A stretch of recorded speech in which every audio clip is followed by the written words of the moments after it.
ये एक काल्पनिक कहानी है और दिल को गहराइयों तक छू जाने वाली। एक बार स्वर्ग में विचरण करते हुए कृष्ण और राधा एक दूसरे के सामने आ गए। विचलित से कृष्ण, प्रसन्नचित से राधा।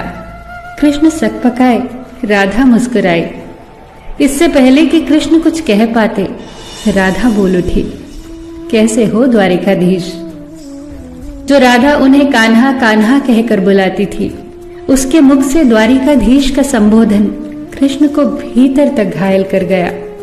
फिर भी किसी तरह अपने आप को संभाल लिया उन्होंने और बोले राधा से, मैं तुम्हारे लिए आज भी वही कान्हा हूं। तुम तो मुझे द्वारिकाधीश मत कहो। आओ बैठते हैं। कुछ मैं अपनी कहता हूं, कुछ तुम अपनी सुनाओ।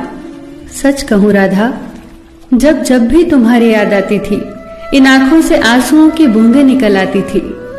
राधा बोली, मेरे साथ ऐसा कुछ नहीं हुआ।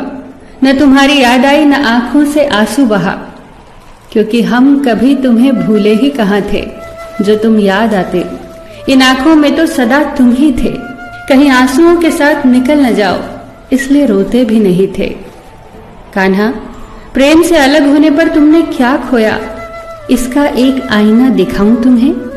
कुछ कड़वे सच प्रश्न सुन पाओ तो सुनाऊं। कभी सोचा है इस तरक्की में तुम कितने पिछड़ गए। यमुना के मीठे पानी से जिंदगी की शुरुआत की और समुद्र के खारे पानी तक पहुंच गए। एक उंगली पर चलने वाले सुदर्शन चक्र पर भरोसा कर लिया और 10 उंगलियों पर चलने वाली बांसुरी को भूल गए। कान्हा, जब तुम प्रेम से जुड़े थे तो जो उंगली गोवर्धन पर्वत उठाकर लोगों को विनाश से बचाती थी, प्रेम से अलग होने पर वही उंगली क्या क्या रंग दिखाने लगी। सुदर्शन चक्र उठाकर विनाश के काम आने लगी। कान्हा और द्वारिकाधीश में क्या अंतर होता है बताऊं?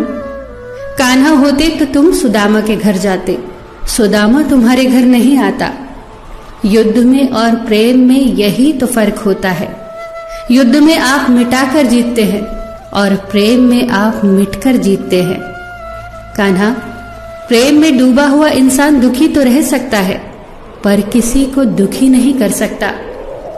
आप तो कई कलाओं के स्वामी हो, स्वप्न दूरदृष्टा हो, गीता जैसे ग्रंथ के दाता हो, पर आपने ये क्या निर्णय लिया? आपने अपनी पूरी सेना कौरवों को सौंप दी और अपने आप को पांडवों के साथ कर लिया। सेना तो आपकी प्रजा थी, राजा तो पालक होता है, उसका रक्षक होता है। आप जैसे महाज्ञानी उस रथ को चला रहे थे जिस पर बैठा अर्जुन आपकी प्रजा को ही मार रहा था। अपनी प्रजा को मरते देख आप में करुणा नहीं जगी, क्योंकि आप प्रेम से शून्य हो चुके थे। आज भी धरती पर जाकर देखो, आपकी द्वारिकाधीश वाली छवि को ढूंढते रह जाओगे। हर जगह, हर मंदिर में मेरे ही साथ खड़े नजर आओगे।